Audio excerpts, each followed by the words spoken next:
됐습니까? 박형규 목사님 신앙과 신학에 대한 이해를 좀 얘기해달라고 해서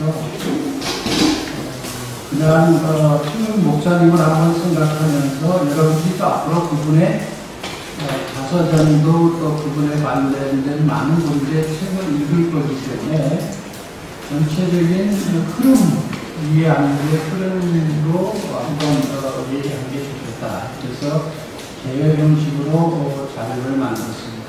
그래서 박형규 목사님을 이해하는 것은 곧 이 제1교회가 속한 한국기독교 장로교회를 이해하는 거고, 그리고 그것은 곧 신학사적으로 보면 오늘날에까지 있는 신학사의 줄기를 이해하는 것이기도 합니다. 그래서 그런 측면에서 한번 같이 생각을 해보도록 하겠습니다. 우선 박형규 목사님의 신앙은 그분은 보수적인 예장 고시 재건파에서 신앙생활했습니다. 어머니의 영향.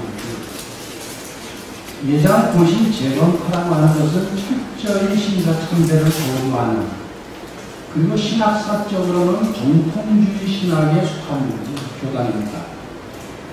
신학사적으로는 크게 신학의 흐름을 정통주의 신학, 그 다음에 자유주의 신학, 그 다음에 신정통주의 신학, 이렇게 세 개를 말하는데요.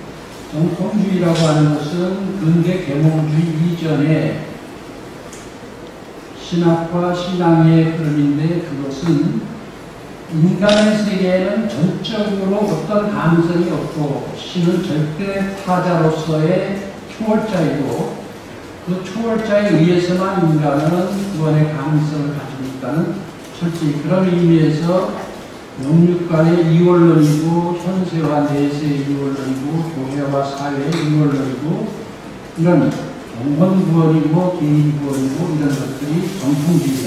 지금 일반적으로 우리나라에 있는 보수 교단의 신앙들이 대부분 이 정통주의 신앙에 근거하고 있습니다. 그 다음에 조금 후에 말씀드리겠습니다만 먼저 여기서 먼저 얘기하고 가는 게 좋을 것 같은데, 18세기의 계몽주의 사조가 들어가면서 인간에 의한 가능성, 인간의 이성에 의한 자기 개발과 발달과 가능성을 생각하면서 신의 초월이 신의 내재의 인식으로 바뀝니다. 그래서 창조주가 절대 타자로서의 저 세계에 있는 존재가 아니고 이 세계, 자기가 창조한 이 세계에 내재해 있고 인간 속에도 내재하신 하나님, 이렇게 됩니다. 그러다 보니까 인간의 무한한 가능성을 가지게 되고, 그러면은 신앙은 무엇으로 나타나냐면 도덕으로 나타납니다. 인간의 자기 개발, 도덕적 자기 성실성 이런 식으로 해서 내재하시는 하나님입니다. 그런데 세계 1차, 2차 대전을 지나면서 회의들이 들기 시작했습니다. 신이 내재했다면 어떻게 이렇게 잔인한 전쟁을 할 수 있으며, 인간 속에 신이 내재해 계시다면 어떻게 인간이 이렇게 비극적 참사를 일으킬 수 있겠는가. 그래서 다시금 신의 내재가 신의 초월로 갑니다. 그러나 이 초월은 정통주의처럼 절대적인 초월이 아니라 내재와 초월의 변적적 관계 속으로 갑니다. 바로 우리 한국기독교 장로교회가 속한 이 기장교회의 신앙이 바로 신정통주의 신앙입니다. 또 박형규 목사님도 바로 그 신정통주의 신학의 같은 흐름 속에 있는 것이죠. 박형규 목사님은 부산대 철학과를 졸업하고 철학을 하셨기 때문에, 그리고 이번에 동경신학에서 공부를 하셨고, 이번에 동경신학은 상당히 진보적인 겁니다. 그리고 미국의 유니언신학대학에 가서 공부를 하죠. 미국의 유니언신학대학은 미국 중에서도 가장 진보적인 신학대학입니다. 여기서 공부를 하셔서 신정통주의 신학과 신앙의 그 흐름적인 문법, 거기서 신학과 신앙의 훈련을 갖게 됩니다. 아까 말씀드린 대로 기장은 바로 이 신정통주의 신앙 속에서 기장은 신앙을 역사신앙이라고 이렇게 고려를 합니다. 이것은 뒤에 말씀드리겠습니다만은 김재준 목사님이 성서는 역사로 보고 성서를 이해하려면 역사 비편적인, 무등 비편적인 해석을 하지 않으면 성서를 이해할 수 없다 이렇게 됐습니다. 성서는 하나님과 인간이 어울려져 살아온 역사이다. 그렇기 때문에 그 역사적인 비평을 하지 않으면 성서를 받아들일 수 없다 이렇게 됐습니다. 그러나 정통주의 신앙자들은 성서는 성령의 영감으로 쓰여있기 때문에 일정 일획도 그대로 받아들여야 된다. 그래서 축자 영감설이라는 걸 고집을 합니다. 지금도 그렇습니다. 그러나 이게 역사적인 삶과의 관계가 있기 때문에 역사적 해석을 해야 된다는 것이 김재준 목사님의 성서에서 방법이었고, 이것 때문에 김재준 목사님은 예전부터 이단으로 정죄당하고 추출당합니다. 그래서 1953년에 쫓겨난 김재준 목사님을 추종하는 교회와 신학자들과 교인들이 나와서 세운 것이 바로 한국기독교 장로교회입니다. 1953년. 그러니까 기장의 신앙은 바로 역사신앙. 그래서 처음에 출발할 때 기장은 신앙과 양심의 자유, 에큐메니칼 정신을 표방하면서 1953년 새 역사의 출발을 하게 됩니다. 에큐메니칼이라고 하는 것은 타 종교, 타 교단과도 협력관계의 일치로 신앙생활을 하자고 하는 그런 것입니다. 그래서 기장의 신앙은 영과 일의 이원론을 넘어선 통전적인 신앙이고, 개인 구원과 사회 구원을 아우르는 신앙이고, 교회 생활과 사회 생활이 일치되는 그런 신앙이 기장의 신앙이고, 바로 박형규 목사님은 오신 재범파에서 양육됐지만, 그러나 철학을 하시고 공격신학대학에서 신학하고 유니언신학대학에서 공부를 하면서 이 신정통주의 학에서 다시 신앙에 대한 새로운 변화를 가지게 되고, 신학적 사고 속에서 그래서 기장의 목사로 기장 안에서 그의 신앙이 뽑히게 됩니다. 그럼 박형규 목사님의 그 신학 이해에서 먼저 성서를 어떻게 이해하고 있는가 하는 것이 신학에서 가장 중요한 것인데요. 앞서 말씀드린 대로 성서는 역사이고 삶이다. 그래서 이 때문에 김재준 목사님이 예장에서 이단이라고 쫓겨남을 받았는데요. 기장이 탄생했고, 근데 이 김재준 목사님이 박형규 목사님을 아주 수제자처럼 해주시고, 그래서 꼴을 지어주셨어요. 수주라고. 물에 그 안에서 솟아있는 성도 같은, 기둥과 같은 그런, 물에 자유함도 있지만 국가는 그 속에 기둥으로 자리 잡고 있는 그 수주. 그래서 사실은 김재준 목사님이 꼴을 지어준 분이 몇 분 계신데, 강원영 목사님은 여해예요. 그 다음은 하나는 바다, 본인은 장로, 가리형은 하늘이고, 근데 저한테도 꼴을 지어주는데 저는 묵산이라고 해서 침묵의 산, 신과 대면하고 자기를 성찰해 가면 살아가는 이런. 서남도 목사님에게는 축제라고 하는 꼴을 지어주죠. 그러니까 몇 사람에게만 이런 꼴을 지어주셨는데, 박형규 목사님에게는 물의 자유함 속에서도 뻔한 기둥처럼 솟아있는 이 수주로 꼴을 지어주셨습니다. 성서 해석 방법은 크게 세 가지가 있는데, 하나는 양식사적, 전승사적 방법이라는 것은 뭐냐면, 성서는 거기 누군가가 다 책 제목이 있지만은 그 제목의 저자가 그걸 쓴 게 아니고, 많은 사람들의 구전과 문서 전승이 이루어오는 것을 그 이름을 붙인 그 사람이 편집을 한 거다 이렇게 이해를 합니다. 그러니까 성서를 이해하려면 그 성서의 내용이 어떻게 전승되어 왔나 하는 것을 전승사적인 연구를 하는 겁니다. 예를 들어서 성서는 하나님의 말씀이지만 무시간 무공간에서 하신 하나님의 말씀이 아니라 특정한 시간과 특정한 장소와 특정한 사람에게 하신 말씀이고, 그것은 단순히 일방적인 말씀이 아니라 거기서 살았던 사람의 리액션이 있어서 액션과 리액션이 주고받았던 그 사건으로서의 전승입니다. 그래서 구약에서 하나님의 말씀이라고 하는 나바라고 하는 히브리 말은 사건이라는 말을 하는 것입니다. 그냥 말이 아니에요. 하나님의 말씀은 사건입니다. 그러니까 구약 성서는 이스라엘이 하나님을 자기의 신으로 섬기고 하나님이 이스라엘을 자기 백성으로 구약을 맺고 난 다음부터 더불어 살았던 모든 삶의 전승들이 있는데 거기 있는 모든 하나님의 말씀은 단순한 하나님의 일방적 말씀이 아니라 그 말씀을 받아들이고 그 말씀에 응답하고 살았던 모든 사람들과 어울린 하나의 모든식 사건입니다. 이렇게 해서 전승사라는 연구를 하게 되고요. 또 하나는 양식사 비편이라는 연구를 하게 되는데 이것은 특히 신약에 있어서 시대마다 지역마다 문헌의 양식이 다른 거죠. 시의 양식도 있고 편지 양식도 있고 또는 표현 양식도 있고 그러니까 특히 복음서를 연구할 때 마태, 마가, 루가, 요한 이 네 복음서 중에서 우리가 세 복음을 공관 복음이라고 말합니다. 한 복음은 헬라적 요소가 있기 때문에 다른 분야이고 마태, 마가, 루가는 공통적인 관점을 가지고 있어서 공관 복음이라고 그렇게 말하는데 그래도 마태, 마가, 루가의 표현 양식들이 각기 다릅니다.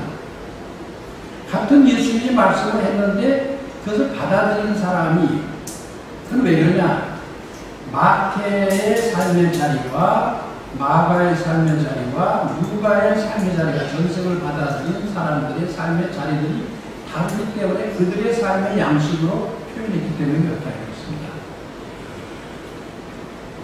예를 들어서 여러분 마태, 마가, 루가 세 복음서가 있는데 요한복음까지 포함해서 예수님 탄생이 어떻게 기록되어 있나? 마태는 예수님이 탄생했을 때 동방박사가 찾아와서 절하는 걸로 되어 있습니다. 마가복음은 없습니다. 예수님 탄생 기록이. 누가복음은 양치는 목자가 오게 되어 있습니다. 요한복음은 말씀이 육신이 됐다는 헬라적 세계관으로 표현을 합니다. 근데 이게 각이 다른 거죠. 근데 마태, 마가, 누가 세 공관복음 중에서 가장 먼저 연대기적으로 쓰여진 것이 뭐냐면 마가복음입니다. 이 마가복음은 왜 연대적으로 가장 먼저 쓰여졌느냐 하면 마가복음을 보니까 그 사용된 문헌 양식이라든지 그 마가복음에 설명하는 배경들이 바로 예루살렘성이 무너지고 난 바로 그 당시의 상황과 직접적인 연관을 가지고 있기 때문에 마가복음은 AD 65년에서 70년 사이에 형성된 것이다. 이렇게 학자들은 얘기하죠.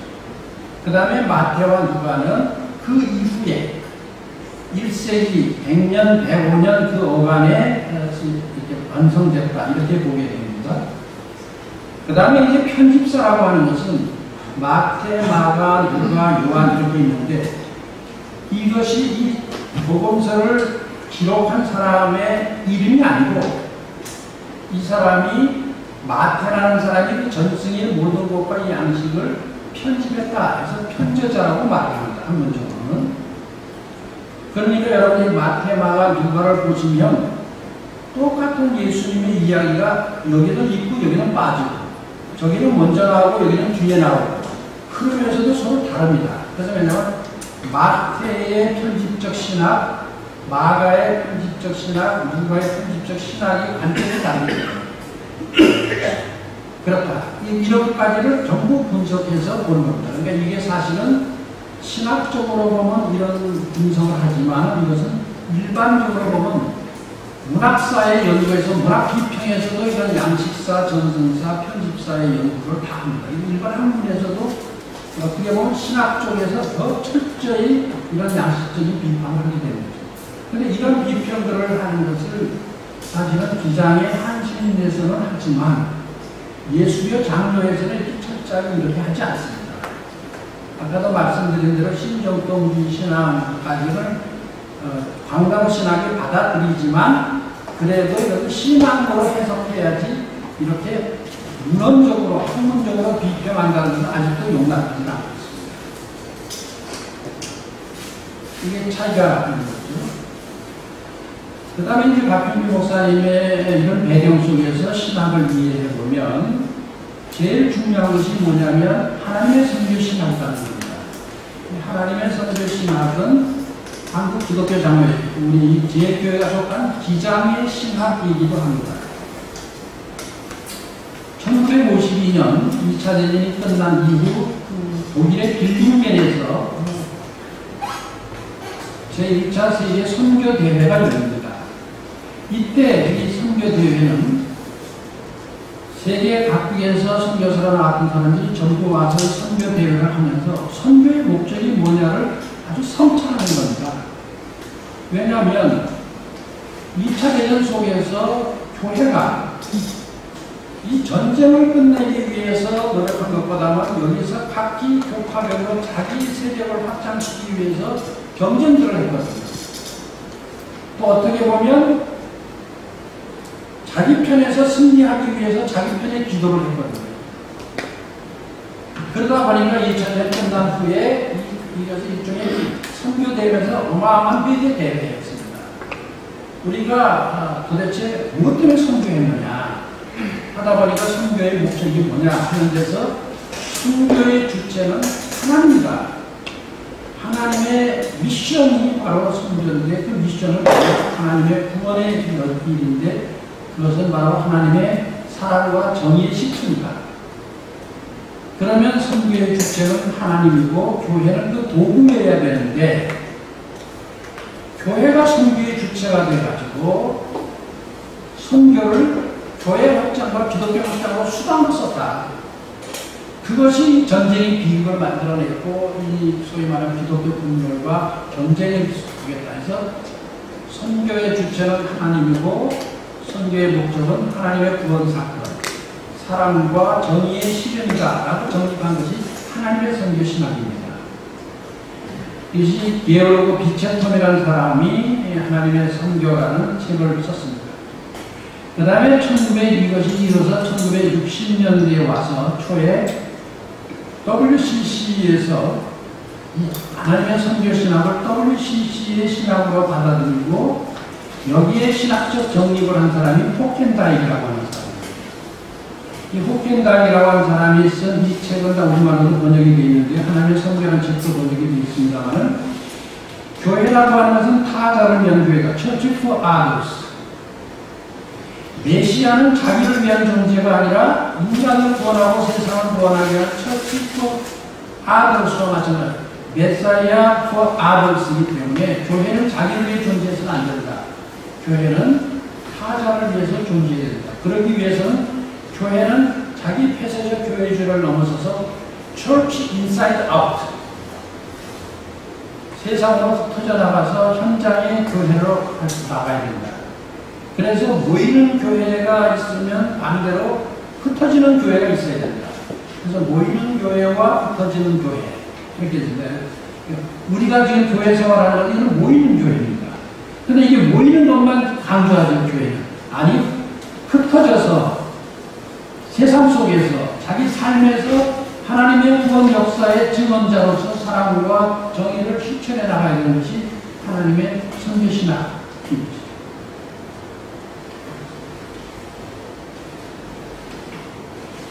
그래서 앞서 말씀드린 대로 기장은 하나님의 선교신학을 기장의 신학으로 정립하고 그래서 이에 근거해서 1969년부터 73년까지 교회교육 지침서, 사회선언 지침, 선교적구책, 신앙고백 이런 걸 합니다.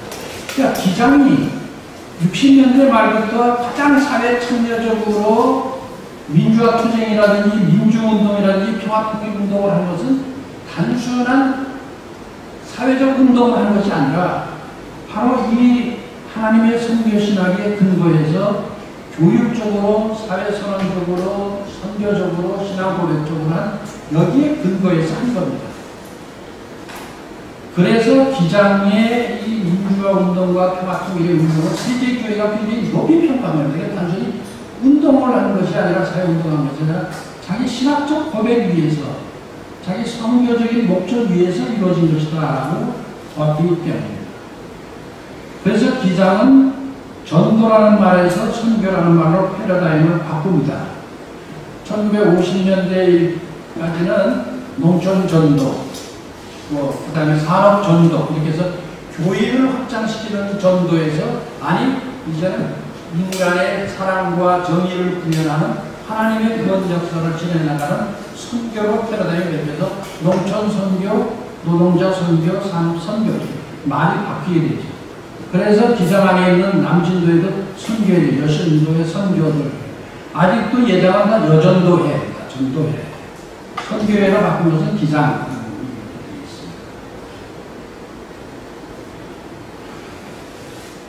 그래서 그 60년대 중반부터는 익명의 그리스도인 운동이 일어납니다. 이름 없는 너희가 그리스도라. 내가 교회적인 양식을 가지고 교회적인 용어를 쓴다고 해서 그리스도인 되는 게 아니라 정말 하나님의 사랑과 구원의 역사를 삶 속에서 구현하는, 그래서 익명의 크리스천 운동. 사실 수도권 빈민 선교 운동이 이루어졌을 때 박병규 목사님이나 권영기 목사 전부했 때 그들을 다 전도사라고 부르지 않았습니다. 다 신부자였습니다. 익명의 그리스도인으로 빈민 지역에 다 들어갔습니다. 60년대 말에서 70년대까지 커뮤니티 오버니에이션, CEO 운동하는 사람들도 전부 신부자들이었습니다. 거의 전도사, 목사 이런 용어를 쓰지 않았습니다. 저도 그 운동을 계속했습니다만 다 그냥 신부자였습니다.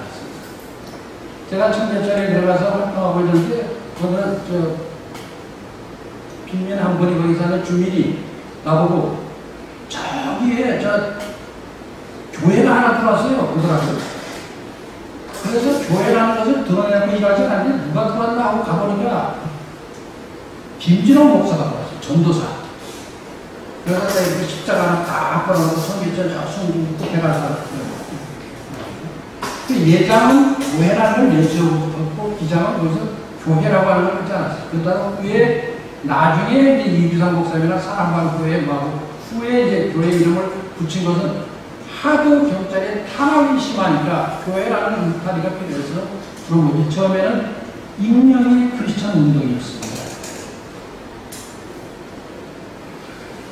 그 다음에 중요한 것은 1972년에 WCC가 세계교회협의회가 태국 방콕에서 셀베이션 투데이라고 하는 오늘의 구원이라고 하는 주제로 선교 대회를 합니다. 이것은 구원이라고 하는 것은 죽은 다음에 내세의 구원이 아니라 오늘의 구원이다. 요한복음 5장에 보면 예수님이 38년 된 병자를 고쳐주는데 율법학자와 바리새인들이 시비를 겁니다. 왜 안식일에 병을 고치느냐. 그리고 그 자리를 들고 걸어가는 그 사람 보고 너 왜 안식일에 자리를 들고 걸어가느냐 이렇게 얘기하고, 그럼 38년 된 병자가 일어나서 걸으면 그걸 보고 환호를 해야 되는데, 아니 너 가서 다시 들어놓으라. 너 안식일에 왜 가서. 이거는 저주지요. 이런 안식일은 저주. 그때 예수님이 아버지가 일하니까 나도 일한다 이렇게 얘기했어요. 오늘도 일하시는 하나님. 그게 곧 오늘의 구원. 그래서 셀베이션 투데이가 되면서 그럼 셀베이션 투데이를 어떻게 정립할 거냐? 세 가지 목적으로 해서 하나는 인간화, 휴머니제이션, 그 다음에 인간 개방, 휴먼 리버레이션, 그 다음에 셀프 아이덴티티, 자기 정체성 확립. 이것이 오늘의 구원이다 이렇게 얘기를 했습니다. 그러니까 바로 이런 세계교회 협의회의 오늘의 구원의 신학이 바로 기장의 신학이었고, 이게 바로 박형규 목사님의 신앙과 신학이었습니다. 조금 더 신학사적으로 박형규 목사님이 신학 공부하면서 어떤 신학사적인 흐름 속에서 그의 신학을 형성했을까, 제가 이렇게 쭉 다시 한번 리뷰를 하면서 몇 분의 학자들, 신학자를 예를 들어서 여러분들에게 말씀을 드리려 합니다. 가장 결정적인 분이 라이먼드 니버라는 분입니다. 유니언 신학교에 가서 공부를 하시면서 이 라이먼드 니버가 1940년대에 이번에 대표적인 것이 뭐냐면 크리스찬 리얼리즘입니다.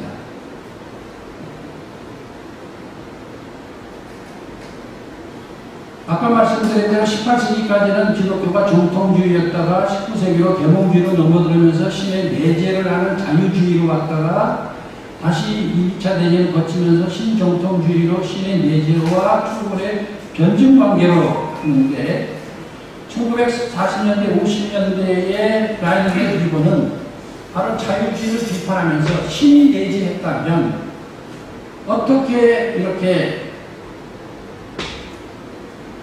전쟁이 일어나고 홀로코스트에 이런 학살이 일어나고 이렇게 있을 수가 있겠냐. 그래서 사회 내재된 불의와 부패 이런 것들을 볼 때 도저히 신이 여기서 내재했다고 볼 수 없지 않냐. 그래서 다시 초월을 하는 것을 강조하지만 그러나 전적으로 초월하는 분이 아니라 초월하면서도 이제 내재라고 해서 여기 안에 있는 것이 아니라 초월하면서도 역사에 간섭을 하는 겁니다. 부당히 간섭에 들어오는 이게 뭐냐면 계시입니다. 계시. 제가 여기다가 쓰진 않습니다만 계시입니다. 그래서 역사로서의 계시입니다. 신비한 계시가 아니라 역사로서 부당히 자기의 속에 자기를 계시하고 역사에 개입하신다. 신이 이렇게 됩니다. 그래서 라이먼드 리버는 신의 내재를 통해서 기독교 복음주의 운동을 하는 것을 비판하고 신의 초월을 말하면서도 다시 역사적 개입을 하시는 하나님을 생각하면서 기독교가 사회 현실 속에서 정치 참여를 통해서 기독교의 복음을 실현해야 된다. 이것이 크리스천 리얼리즘입니다. 라이너드 리버의 크리스천 리얼리즘이 오늘날 미국의 완전히 정치 윤리가 되고 모든 정치인들의 정신적 기반이 되어 있습니다. 사회정의, 민주사회주의자, 데모크라시 오브 갓, 하나님의 민주주의 이런 그의 짤막한 그의 글 속에 나오는 기도문이 있는데요. 지혜를 바라는 기도, 주여 우리에게 은혜를 내려주소서. 그리하여 바꿀 수 없는 일을 받아들이는 냉철함과 바꿀 수 있는 일을 바꾸는 용기를 그리고 이 두 가지를 분별하는 지혜를 허락해 주소서. 바로 여기에 크리스천 리얼리즘의 긴장성이 있는 것을 바로 이 짧은 기도문 속에 있기 때문에 제가 대표적으로 이것을 소개합니다. 그래서 그의 책을 보면 대표적으로 다 우리말로 번역되어 있습니다만은 도덕적 인간과 비도덕적 사회, 인간의 본성과 운명, 빛의 자녀들과 어둠의 자녀들. 여기서 도덕적 인간과 비도덕적 사회 하나만 좀 더 설명해드리면 아무리 인간이 도덕적이라고 해도 비도덕적 사회에서 어떻게 인간의 도덕성이 유지될 수 있느냐. 부조합 속에서. 그러니까 부조합을 외면하고 인간의 개인의 도덕만 가지고 인간을 판단할 수가 없다. 그리고 인간이 도덕적이라면 사회의 부조합을, 사회적인 도덕을 바꿔라, 사회 정의로 바꾸지 않으면 안 되는 게 동시적이다. 그러니까 인간의 변화와 사회의 변화를 동시적으로 해야 된다 하는 것이 이 도덕적 인간과 비도덕적 사회의 핵심입니다.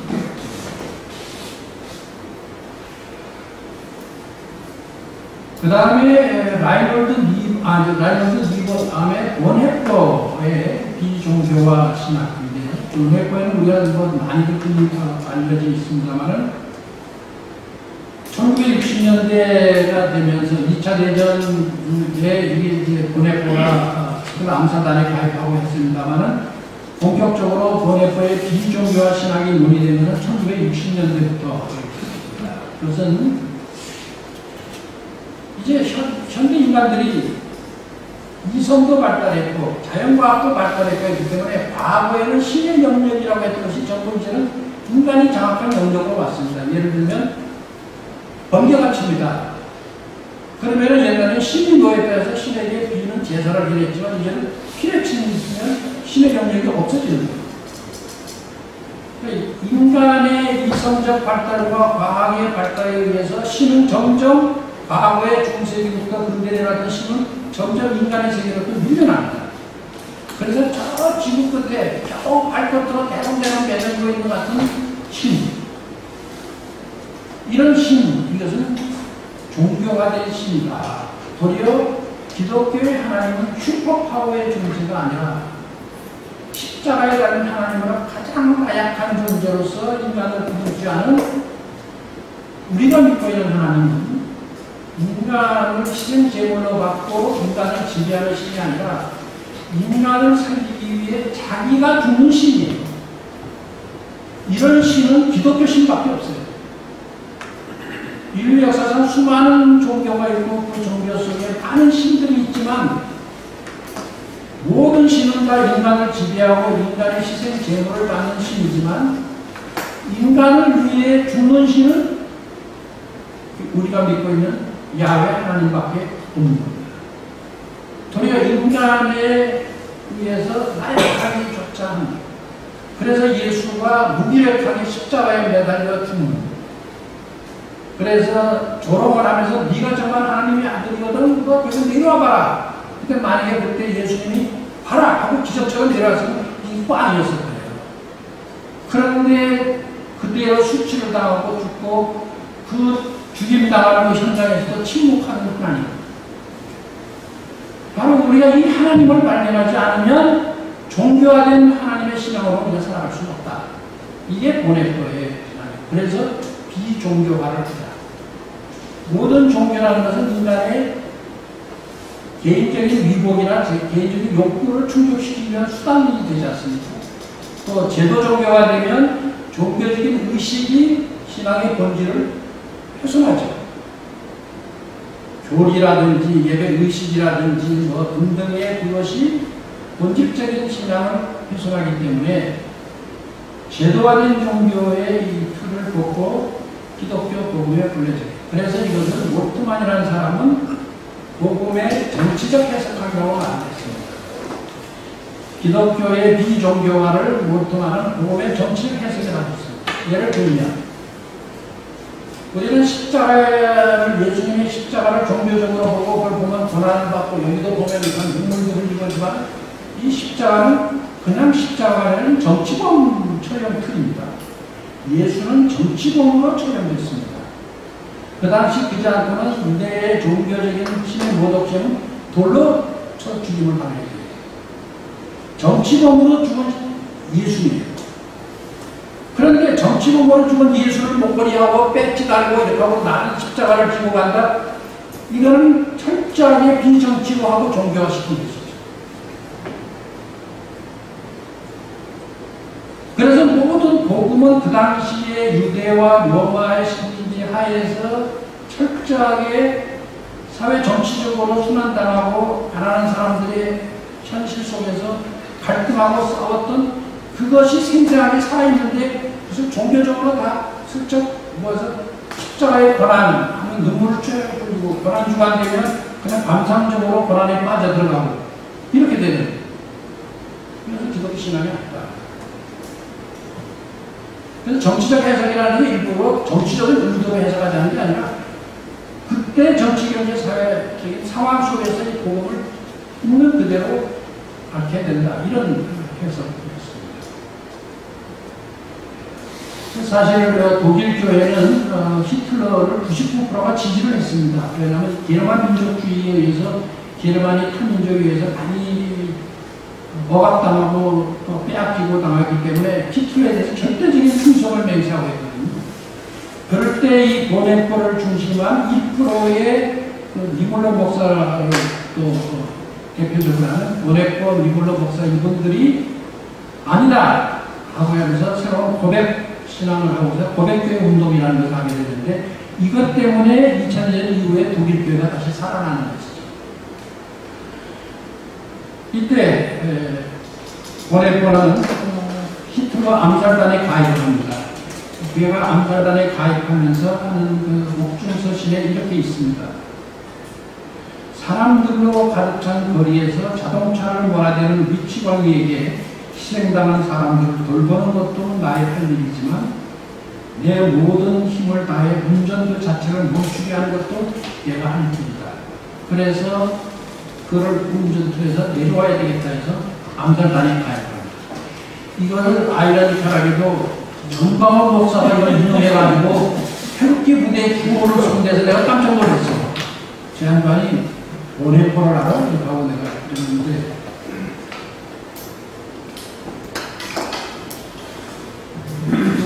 저서가 또 우리 다 번역이 되어 있는데 신도의 공동생활, 나를 따르가 옥중서신가이며 보내보는 아주 젊은 나이에 굉장히 우수한 신학자였습니다. 그가 처음에 암살자 가입하기 전에 비판적인 걸 하니까 독일에 있다가는 그가 실행당할 것 같으니까 독일에 있는 그 애들이 미국으로 가서 공부를 하라 해서 라이언도 아까 말한 리버에 의해 추천을 해서 리버가 보네포를 밀고 들어왔습니다. 그런데 2차 대전이 발발하니까 보네포가 근데 우리 지금 전쟁터에서 하고 많은 사람이 희생이 죽고 있는데 내가 여기서 신학 공부할 수 있는 때가 아니라고 돌아가서 이끌어 암살단에 가입해서 처형당합니다. 그 과정에서 그가 썼던 많은 논문들, 글들 이것이 이렇게 묶어서 이런 책들이 나오게 됩니다. 또 한 사람 존 로빈슨이라는 사람이 성공의 주교입니다. 그가 어네스트 투 갓이라고 하는 신에게 수칙이라는 책을 쓰는데요. 여기서는 이 내용이 이렇습니다. 우리가 절대적으로 믿고 있는 신앙이 가짜라면 우리는 이것을 어떻게 받아들일 수 있겠는가? 사실 우리는 다 신앙을 믿고 있다고 되지만 우리의 신앙은 종교적으로 만들어진, 제도 종교가 만들어진 그 틀 안에 구성되는 거예요. 그러다 보니까 사실은 따져놓고 보면 어떻게 보면 껍데기예요. 형식이에요. 성수주의를 한다, 뭐 초자기도 한다, 금식한다, 뭐 등등 뭐 이렇게 한다, 세례받는다, 뭐 다 그 신앙의 본질을 생각하지 않고 그 종교적인 형식이 신앙을 대체하고 있는 이 속에서 우리는 어떻게 이걸 알아들일 수 있겠습니까? 세속사회 속에서 기독교의 진리가 살아남기 위해서 교회는 어떤 태도를 가져야 합니다. 중세 시대에는 교회가 신의 이름으로 사회를 오물렀지만 비판적 사고와 지상이 고도로 발달된 오늘에서는 오히려 교회가 자신을 변호해야만 한다. 신앙을 전달하고 있는 특정한 종교적 사상의 구조나 틀에 미이지 말고 시대가 요구하는 기독교 복음을 새롭게 말해야 한다. 하나님과 이웃을 교회에 올바로 응답해야 된다. 신에게 솔직히. 그 다음에 또 한 사람의 학자가 하비 컵스라는 사람의 세속도시입니다. 세큘라 시티라고 이것도 예수님하고 번역이 되어 있는데요. 성숙한 인간이 만드는 이 세속도시, 그래서 인간이 하나님이 필요 없는 이 세속도시에서 이전에 신이 필요 없게 됐습니다. 그래서 신 죽음의 신학까지도 말해졌습니다. 그러나 인간을 통해서 성숙한 문명을 만들게 한 분도 신이다. 그래서 여기에서 세속주의와 세속파라는 새로운 개념이 나오게 됩니다. 세속주의는 세속에 그냥 빠지고 물들어서 사는 것을 말하는 것이고, 세속파라는 것은 기독교의 복음을 세속적인 것으로 표현하는, 세속적으로 커뮤니케이션하는 그것을 말합니다. 그러니까 예를 들어서 흔히들 우리 기장에서는 술, 담배를 공식으로 허용하지는 않지만 그래도 술, 담배를 무기를 하죠. 그러니까 우리는 세속에서 노동자들하고 농민들, 뭐 빈민들하고 살려면은 그들하고 소통하려면 술도 먹고 담배도 피워야 되고 뭐 한다. 이럴 때는 일종의 복음의 커뮤니케이션의 도구로 세속화라고 말할 수 있습니다. 근데 그 다음에는 슬슬 가다가 술이 먹고 싶어 술 먹고 담배 피우고 싶어 담배 피우면 이게 세큘라리즘으로 가는 거죠. 그러니까 언제나 세큘라리즘과 세큘라리제이션에는 아주 경계가 인장성 속의 인속에서 복음의 세속적인 표현, 세속적 표현, 그 앞에 비종교와도 맞물려 있습니다.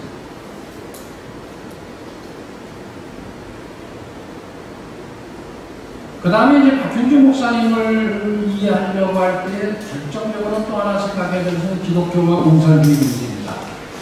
사실 박현주 목사님이 73년 남산부활절 사건으로 감옥에 잡혀갔을 때 우리 박종렬 목사랑 박현주 목사님이 가장 방공법으로 들어갈까 걱정을 했거든요. 왜냐하면 한실에서 기독교 공산주의를 강의를 하셨는데 이 내용을 가지고 꼬투리를 잡으려고 학생들에게 무슨 얘기를 했냐고 하면서 자꾸 그다는 얘기도 듣고 해서 그러니까 박형규 목사님의 신학과 신앙을 변증해야 되는 작업이 필요했습니다. 그래서 우리 박형규 목사님 댁에 가서 박종열 목사하고 같이 친구 얘기하고, 박종열 목사 후배, 1년 후배는 유영표하고 같이 해서 박형규 목사님이 모든 글들을 모았어요. 설교도 모으고, 기독교 사상에 쓴 글도 모으고, 그렇게 해서 모아서 낸 게 해방의 길목에서라는 책입니다.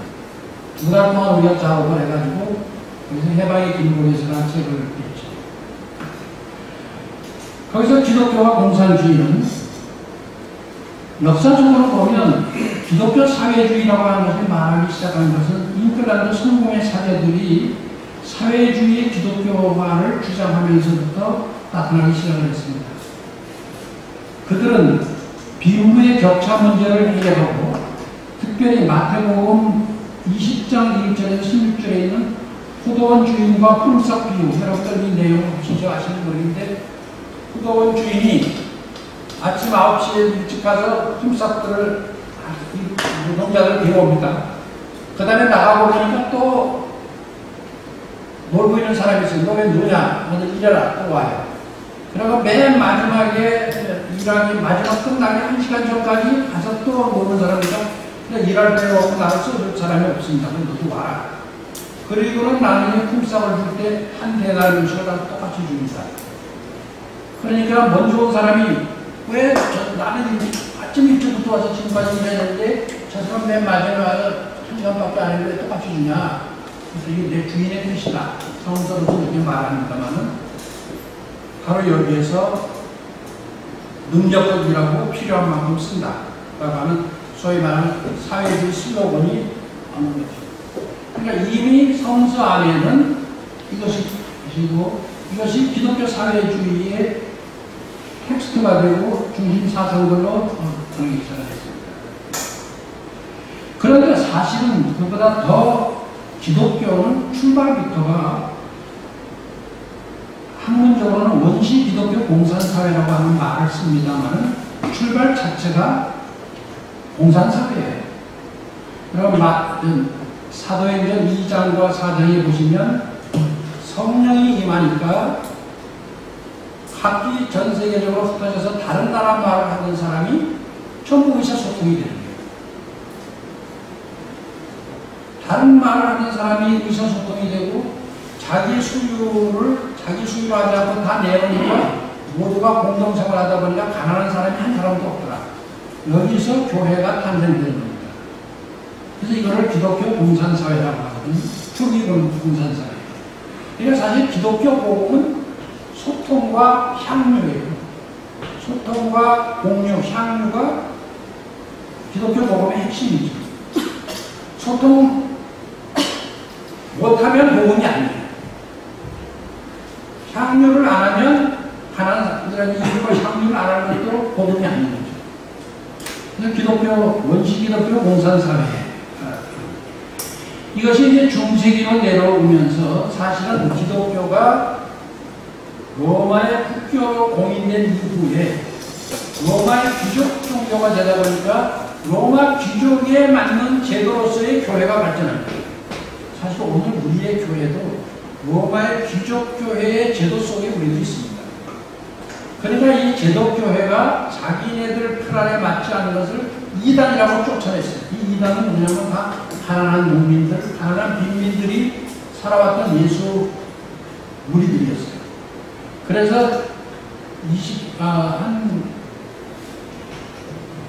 20-30년 전부터 WCC가 교회 이단사 연구를 하기 시작했습니다.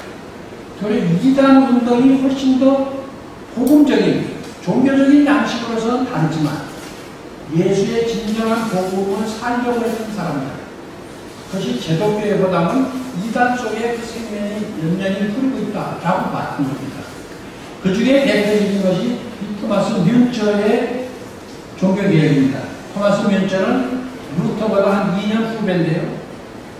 좀 신비한 잘 가지고 있어서 순례의 길을 가다가 이 제스라파라고 하는 농민 공동체에 보고 거기에 너무 감동을 해서 여기에 하나님이 계시구나 이렇게 고백을 합니다.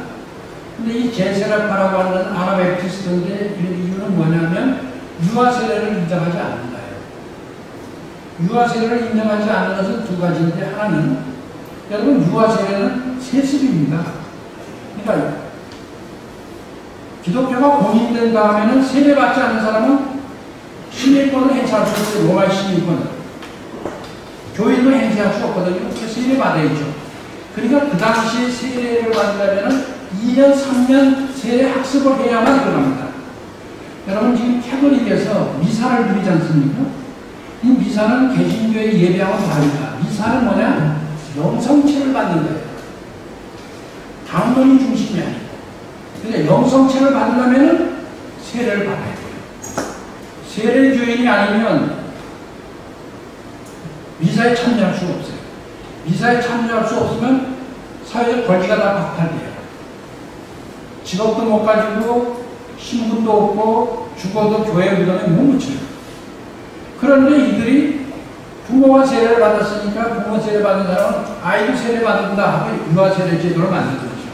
그래서 우리는 뭣도 모르고 유아 세례를 주지만 그런데 가난한 빈민이나 농민이나 노동자들은 부모가 세례를 못 받으니까 유아 세례도 못 받고 이들도 커서 세례 받으러 갈 수가 없어요. 왜냐면 하루에 6번 기도해라, 일주일에 몇 번 나와라 하는데 밥 먹고 살아야지 어떻게 세례 교육 받으러 다니냐고요.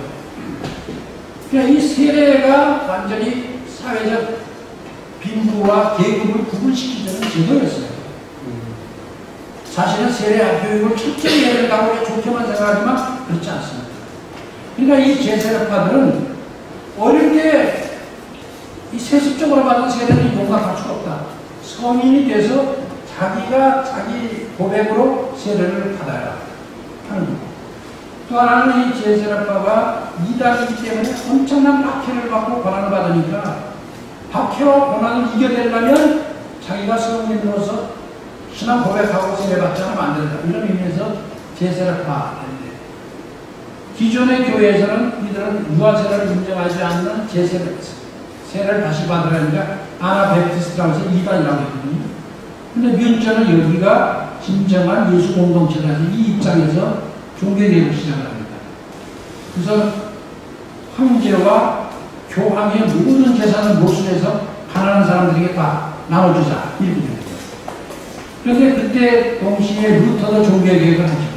그런데 루터는 공권 영주, 귀족들의 중심으로 종교개혁을 합니다. 그래서 루터의 종교개혁은 불주아지 종교개혁이라고 하는데 아이러니컬하게도 루터를 지지하는 공권 영주들에게 루터는 저들의 국도화가 되니까 저들을 진압해야 된다 해서 루터를 종교개혁을 지지하는 영주들에 의해서 문자가 사로잡히고 처형을 당합니다. 그런데 이 농민의 종교개혁을 되살리는 게 누구냐? 엥겔스입니다. 엥겔스가 독일 근대 농민혁명이 오늘의 근대의 독일을 탄생시켰다면서 농민혁명을 연구하면서 바로 제세례파가 그 중심이 있다는 걸 발견하고 막스에게 농민혁명에 대한 얘기를 해준다. 이 책에도 있습니다. 그래서 사실은 이단 종교개혁자들이 훨씬 더 예수 복음에 철저했던 사람들이에요. 여러분 혹시 체코에 가보셨는지 모르겠습니다. 체코에 가면 체코 그게 어디죠? 그 수도 프라 광장 한 가운데 큰 동상 하나 있습니다. 누구 동상이지 않습니까? 얀 후스의 동상입니다. 대제사장이고 예언자고 최고의 학자였던. 그래서 이 체코의 학생들은 졸업을 하게 되면 찰스 대학이나 졸업하게 되면 그 얀 후스의 동상 앞에 가서 모자를 던지면서 얀 후스를 외치고 그의 존경의 표시를 하는데, 근데 이 얀 후스가 루터의 종교개혁에 의해서는 이단 종교개혁자로 처형을 당합니다. 여기도 역시. 그래서 이 독일과 체코는 원수예요, 원수.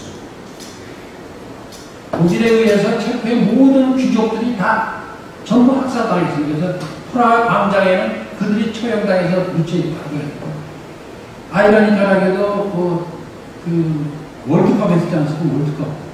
월드컵 했을 때 마지막 우리가 독일하고 게임을 했잖아요. 그때 체코는 한국을 응원했어요. 그러고는 했는데 독일이 이겼단 말이에요. 그러니까 체코에서 난리가 났어요. 저는 심판이 잘못한다. 한국이 이겼는데 저는 심판이 잘못해서 그랬다. 제가 나중에 체코를 이제 그 시에 그 방문을 했는데 그 대학 교수들이랑 모든 사람들이 저보고 한국이 이겼는데 말이야 독일 놈들이 그 심판을 매주하고 그러냐고 막 그냥 난리 치고 그러더라고요. 그런 정도로 내가 신학교에서 공부를 할 때 나는 서양교회사를 배웠기 때문에 서양교회사를 보면 지금 제가 말씀하는 토마스 뮌저나 후스나 이런 사람들은 이단 종교개혁자라고 두 줄, 세 줄밖에 나타나질 않아요. 그런데 그 후에 레디칼 리포머, 급진적 종교개혁자라는 연구 책이 나오면서부터 이단에 대한 연구가 다시 시작됩니다. 그런데 요거를 넘어서 하면서 이 공상적 사회주의, 여러분 일반 학문 가다 보면은 뭐 정치학이나 사회학이나 경제학이나 당연히 이제 나오는 용어들이죠. 공상적 사회주의 운동이 벌어지는데 이것이 상 시몬 푸리의 오엔등이 사유재산 문제를 담았습니다. 18세기 말에서 19세기 초에 프랑스 혁명 이후의 혼란과 산업혁명 이후의 혼란에서 기존 사회 질서의 모순과 사회 병폐의 근원이 되는 모든 근원이 사유재산 제도에 있다고 보고 이것을 생산수단의 공유와 소비생활의 공동화로 이상사회를 추구했던 것이 이 공상적 사회주의 운동이었습니다. 그런데 이 공상적 사회주의라는 말은 마스가 붙인 이름입니다. 그 후에. 그게 바로 이 기독교 신앙과 사상에 의해서 이루어졌던 운동이죠. 그러니까 막스는 공상적 사회주의를 비판했습니다. 그것은 뭐냐면 여러분 잘 아시는 대로 정신이 물질세계를 지배하는 것이 아니라 정신은 물질세계에 의해서 조건화되는 거다. 하부구조가 상부구조를 결정하지 상부구조가 하부구조를 결정하는 것이 아니다. 그래서 세계 역사의 발전을 유물사관으로 해석하면서 그 토대로 공산주의 이론을 펼친 것이죠.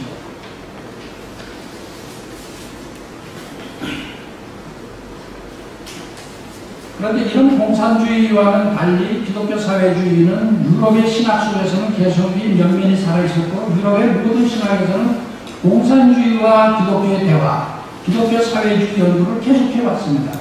대표적으로 폴 티비라는 신학자이면서 철학자. 그래서 여러분들 2차 대전 이후에 영국의 노동당, 독일의 3인당, 프랑스의 사회당, 이탈리아의 공산당 이런들이 다 공산주의 영향을 받고 사회주의 영향 속에서 나온 당들이죠. 독일의 이탈리아의 그람시는 공산주의 운동을 착지하면서 제일 먼저 공산사회가 이탈리아에서 실현될 거라고 봤어요. 그런데 그가 감옥에 들어가 있는데 공산주의가 러시아에서 어떻게 농민세계에서 산업사회로 넘어들지 않고 자본주의 넘어지도 않았는데 어떻게 저희는 굉장히 충격을 받았습니다. 그때 혁명에 의해서 이루어진 것은 혁명은 헤게모니가 있어야 되겠구나. 그래서 헤게모니와 혁명이라는 그 유명한 책을 쓰게 된 것이죠. 근데 여기서 잠시 제가 하나 우리나라 헌법을 얘기를 집어넣는데 그 이유는 우리나라 헌법은 유진호 박사가 독일의 바이마르 공화국에 의해서 여러분 국가 형태가 둘 있는데 공산국가 말고 사회국가와 자유국가가 있는데 자유국가는 자유민주주의 이념을 가지고 있고 사회국가는 사회민주주의 이념을 가지고 있습니다. 유럽의 모든 나라들이 사회민주주의 이념을 가지고 있습니다. 근데 용어를 혼돈하시면 안 되는 것이 사회민주주의와 민주사회주의는 정반대 개념입니다. 민주사회주의는 공산주의입니다. 사회민주주의는 공산주의를 비판한 자본주의 안에서 자유민주주의와 사회민주주의가 있는데 자유의 문제를 자유민주주의는 개인의 사적 소유의 보장에 두고 사회민주주의는 사회적 자유, 내 개인의 소유의 자유가 있지만 타자의 자유를 방해할 때는 개인의 자유를 제한시킬 수 있다고 하는 것이 사회적 자유입니다. 이것이 유럽의 사회민주주의인데 유진호 박사는 독일의 바이마르 공화국의 문법을 빌려서 이 두 요소를 우리 법안에 다 집어넣었어요. 그래서 그것이 대표적으로 있는 것이 헌법 31조에서 36조까지가 이게 사실은 우리나라 헌법의 자유민주주의 헌법이라는 게 엉터리입니다. 우리 헌법에 자유민주주의라는 용어는 한 마디도 없어요. 제가 이것 때문에 몇 번 토론도 하고 뭐 크리스천 아카데미에서 대화 모임에서도 토론도 하고 하는데 헌법학자들 보고 자 종문을 갖다 읽어봐라. 어디 자유민주주의라는 용어가 있냐. 없어요. 자유민주적 기본 질서라는 말은 있어도 자유민주주의라는 이념으로 연관되면 없어요. 대한민국은 뭐라고 되어 있습니까? 헌법 1조에 민주공화국이에요. 자유민주공화국이 아니에요. 그런데 자꾸 자유민주주의 이것만 가지고 이거는 미국의 보수주의를 우리가 자꾸 그대로 받아들여서 하는 말일 뿐입니다. 그런데 헌법 31조부터 36조가 뭐냐면 31조는 교육권이에요. 32조는 노동권이에요. 33조는 노조, 34조는 복지, 그 다음에 장애인, 여성, 건강, 환경권까지 있는 게 36조까지입니다. 이게 사회권이에요.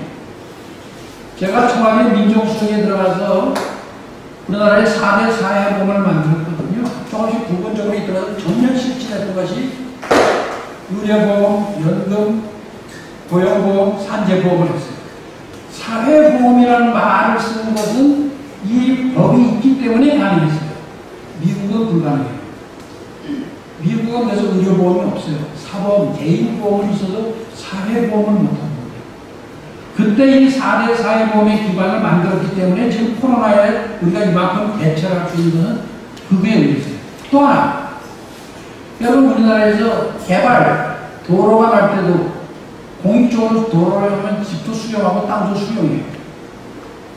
미국하고 일본은 어림도 없어요. 자유민주주의 국가에서. 사적 소유를 건드릴 수가 없어요. 국가가.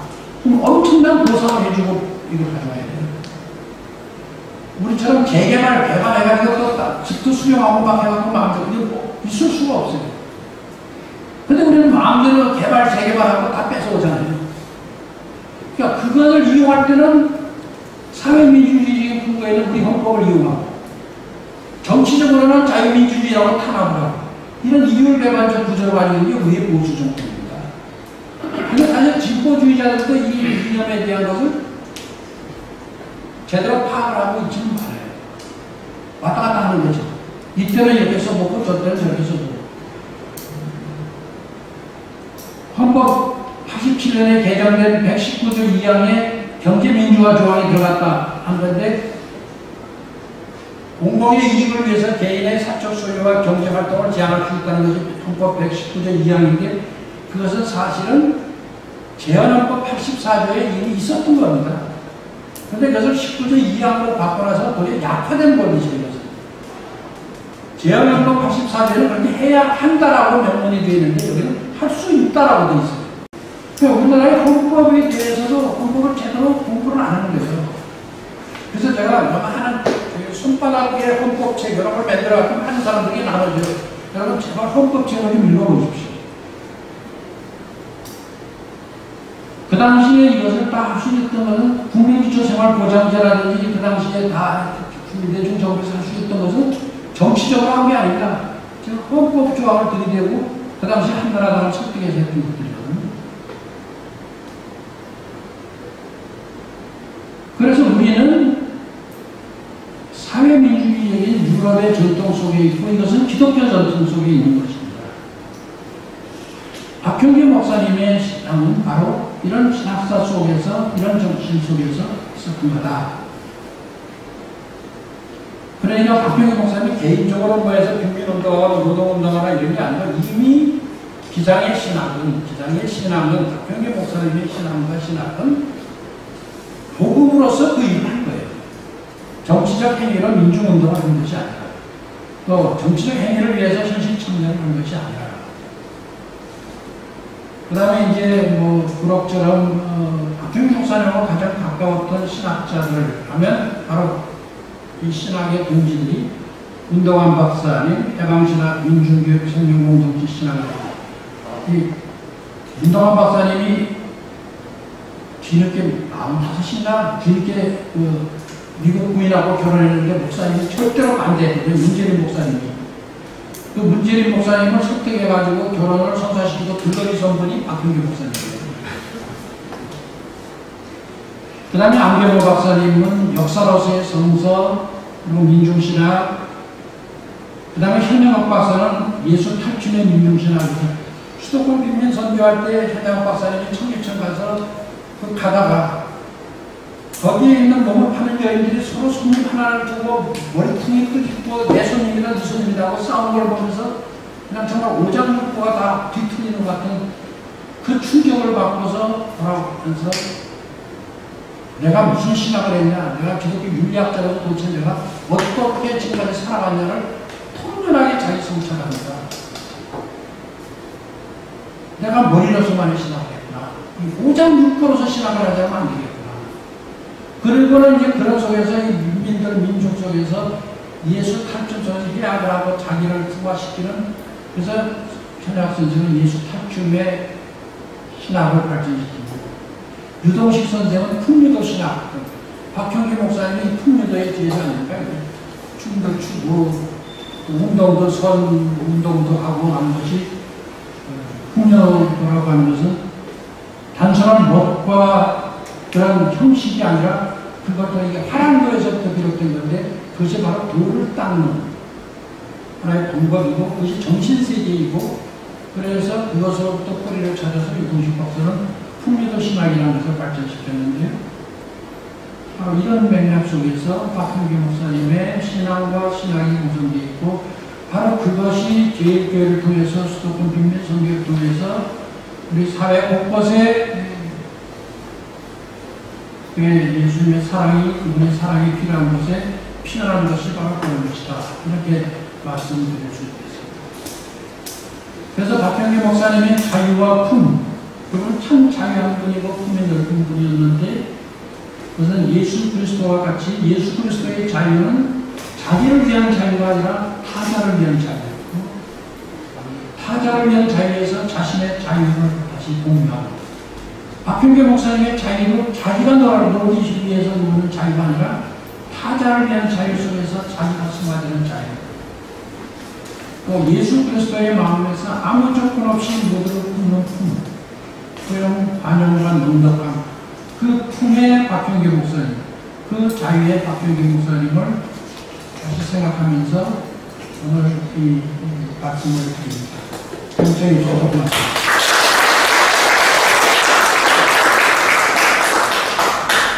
서남동 목사님은 사실은 아주 후예예요. 원래 서남동 목사님은 서양신학에 척도했던 분입니다. 서남동 목사님의 별명은 신학의 안테나였어요. 그래서 서양의 새로운 신학이 나오면 제일 먼저 그것을 기독교 사상에도 소개를 해요. 뭐 세속화 신학, 이종화 신학, 몰트만의 희망의 신학, 기술신학, 생태신학, 60년대의 기독교 사상을 보시면 서구에서 새롭게 태동되는 모든 신학을 소개한 분은 서남동 목사님이에요. 그런데 서남동 목사님이 사실은 60년대까지는 전부 좀 더 그런 신정통지의 그 속에 있다가 서남동 목사님이 5년인가 6년인가에 연도가 정확히 모르는데 그분이 카나다에 가셨다가 아프리카인가 어디 가셨는데 그분이 묵기를 너희 나라에 김지아라는 시인을 아냐. 그래서 몰랐거든요. 그랬더니 김지아의 시를 얘기하고 그러다가 돌아와서 풍경 가서 일본에 들려서 거기서 김지아의 시를 다시 읽으면서 새롭게 김지아 시에서 이분이 신학의 새로운 것을 시작합니다.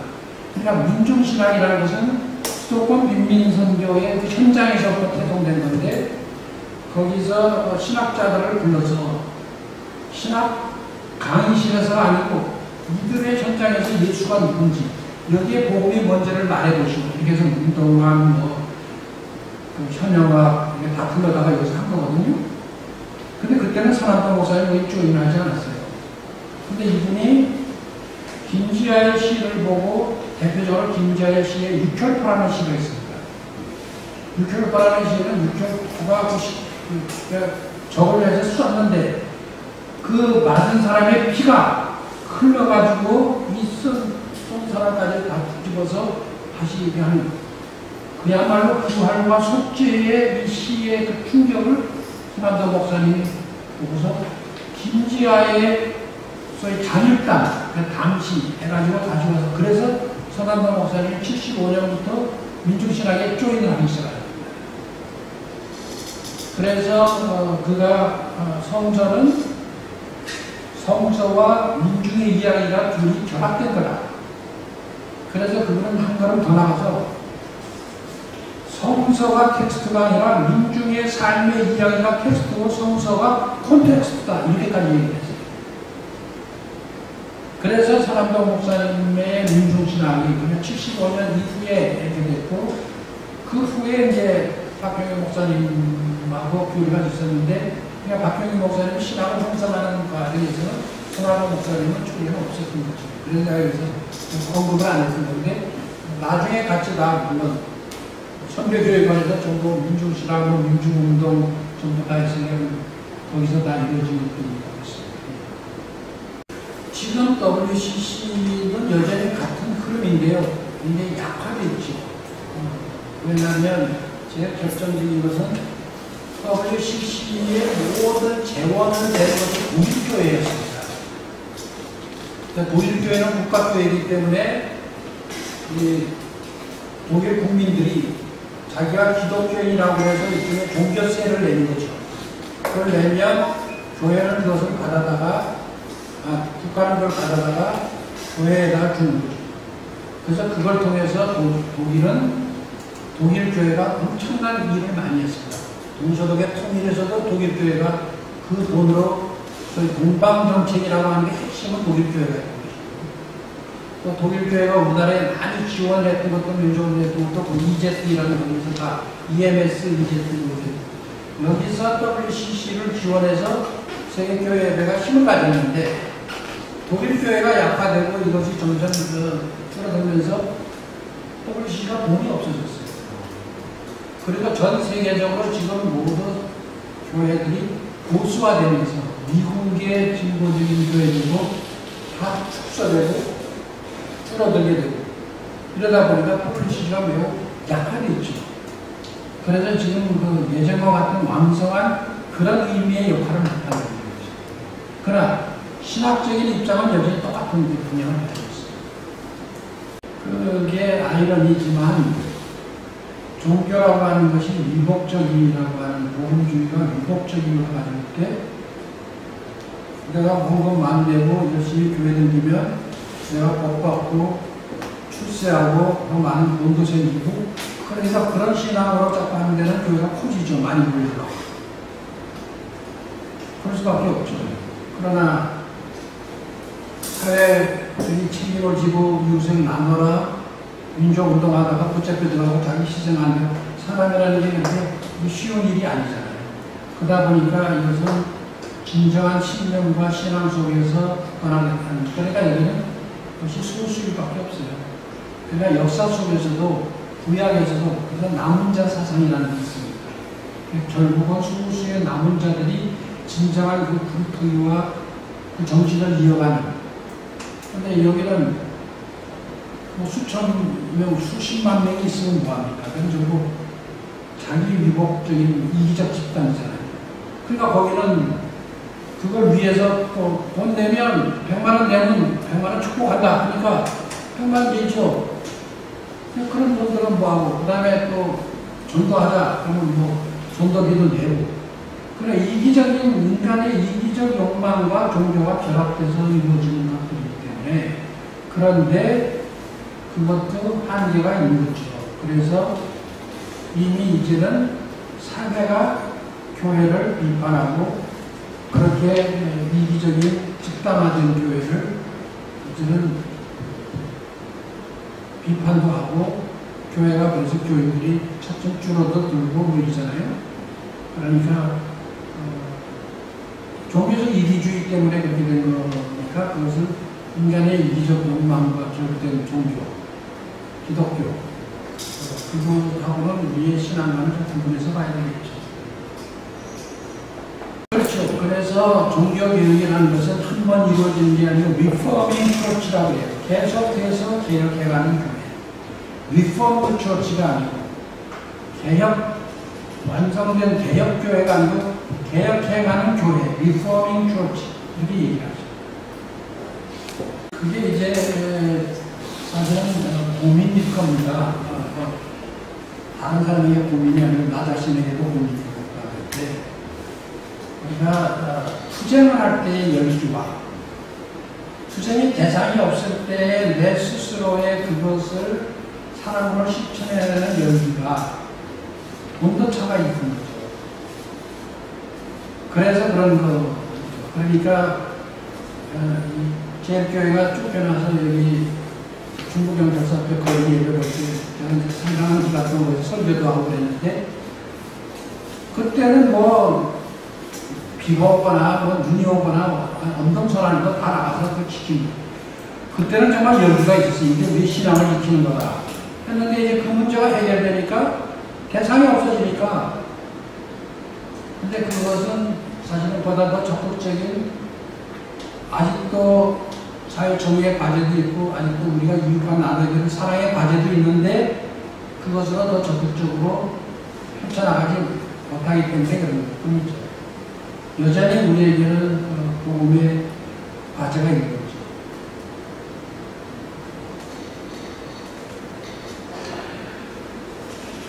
이 꼭 비유가 맞는 건지 모른다면 데모할 때 경찰이 안 막으면 심심해서 데모가 안 되잖아요.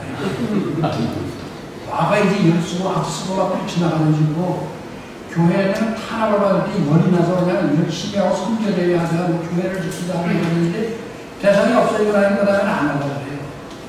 이게 그래서 남미 해방신학도 바로 그런 데서 복음이 대상을 향한 투쟁의 복음이 아니라 사랑의 복음이라면 사랑의 실천이어야 되는데 왜 우리가 투쟁할 때는 열났는데 사랑의 실천할 때는 여기가 쉽냐. 그래서 다시 신앙의 영성, 스피리추얼리티를 기르자. 그래서 신앙의 영성 운동이라는 걸 시작하는 겁니다. 그래서 빌립보서 2장 1절에서 11절을 보면 여러분은 예수 그리스도의 마음을 품시오 하고 그는 높은 보좌에서 자기를 버리고 가장 천한 인간으로 죽기까지 복종해서 인간을 섬긴 자기를 비운 예수의 겸손, 휴밀리아니티 이것이 바로 기독교 영성의 예수의 영성의 모범 거기에서 우리의 신앙을 다시 찾고 그 영성의 신앙으로 우리의 신앙의 힘을 살려내자 이런 것이 영성 운동인데 우리나라 와서는 이게 또 성령 운동 이상하게 둔갑이 돼가지고 뒤집어졌는데 그게 아니고 그렇게 계속해서 부단히 그런 바깥으로 소리나게 뭐 소문나게 많이 행동을 안 해도 이제부터는 더 조용히 정말 신앙 속에서 그런 신앙생활을 해가는 그런 것이 필요하다. 그런 것들은 우리나라뿐만 아니고 세계교회들이 완성하면서도 똑같이 우리가 같은 고민하면서 이렇게 생각을 가지는 것이고 박효기 목사님은 뭐 60년대 말부터 내가 알고 70년대 계속 했죠. 그들이 뭐 기독교에서 주관하고 CBS 사장도 하시고 수도권 빈민선교 때 내가 멤버가 아니라 빈민도 같이 들어가 있었어요. KSCF도 KSCF 모르니까 종교대학과 같이 KSCF 같이 하고 나왔습니다. 목사님은 뭐 같이 전부 여기 있는 분들하고 다 같이 사는 분. 그러니까 박형희 목사님 한번 다 이렇게 그런 속에서 같이 있다는 거죠. 그분에게 같이 충고받았고. 저는요, 대부분 이 기념사업 한다는 거에서 제일 경계해야 될 게 뭐냐면, 김재준 목사님 기념사업이야. 김재준의 무슨 신앙, 김재준의 뭐, 그거 맨날 얘기해봐야 소용이 없어요.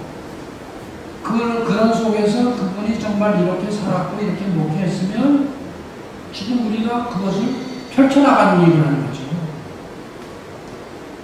근데 계속 그것만 하고 공부하면 소용없어요. 그래서 내가 마지막에 그 얘기하고 싶어요. 박형규 목사님을 공부한다는 것은 박형규 목사님을 연구해서 아, 그분이 이런 사람이구나, 이런 신학이구나, 이런 맞아. 그런 게 아니고 이런 속에서 이렇게 형성돼서 이렇게 살으셨으니까 우리도 그렇게 살자. 그러니까 박형규를 사는 게 박형규 기념사업이지. 그러니까 박형규를 살면 되죠. 어떻게 살아요? 어떻게 사는 것은 간단하죠. 아니, 그렇게 생각할 거 없죠. 형규 목사님처럼 자기 필요한 것을 자기를 사랑으로 내주고 얼마든지 뭐 방법을 몰라서 아니 이제 무슨 방법이 뭐 따로 있나요? 형규 목사님은 어떤 목적 가지고 된 게 아니에요. 하나 더 얘기하자면 성서를 보면요, 예수님은 어떤 목적을 가지고 자기 활동한 분이 아니에요. 자기가 필요한 것에 그냥 자기를 내어준 사람이에요. 끌려다녀요. 사람들에 의해서 끌려다니는데 제자들이 계속을 막아요. 거꾸로. 제자들이 제자가 방해꾼들이에요. 그러면 안 된다. 여자 만나면 안 돼. 스캔들에 걸려. 애들은 저리 가라. 어? 병자 그만 가라. 이거 다 막아요. 근데 예수님은 누가 오더라도 자기를 필요한 데 내줘요. 박병기 목사님 가난하고 어렵고 힘든 사람들이 박병기 목사님 필요할 그렇게 자기 내주는 거예요. 그들하고 같이 살고, 그들을 사랑하고, 그런 거죠. 그러면은, 지금도 교회에 손을 내미는 사람, 우리 이웃의 사랑에 목말라 하는 사람, 정의에 목말라 하는 사람, 얼마든지 많이 있잖아요. 뭐 이런 우리 계획 속에서 우리 요구하자, 이렇게 하는 게 아니고. 얼마든지 사실은, 예수를 사는 거나, 박형규 목사님을 사는 거나 같은 거죠. 어떤 계획 속에서 뭐 프로그램 속에서 목적 사업을 위해서 뭐 요렇게 쓰고 그런 식의 게 아니고 교회도 그렇죠. 우리가 실제로 사실은 역설적이지만 우리는 교회의 자기 목적을 위해서 무슨 사업을 할까, 무슨 선교를 할까 하고 찾아내게 이슈를. 근데 아니 이미 교회에 내 손을 잡아달라는 사람이 무수히도 있고 내 이웃에게도 나에게 사랑의 손길로 내 손을 잡자고 하는 사람도 많은데 나는 내 필요에 의해서 내 선교 목적, 내 필요에 의해서 사랑의 실천, 내 중심이어서 그런 거죠. 그들 중심이면 그러니까 반면은 빈민들의 중심, 민중의 중심, 그들에게 아무 전제 조건 없이 내어준 그 사랑, 그 선교. 근데 이제는 우리가 무슨 선교할까? 우리가 어떤 이웃 사랑을 할까 하고 우리가 위해 가는 내 중심으로 나는 걸 찾아낸 게 그게 아니고 순서를 바꾸는 거잖아요.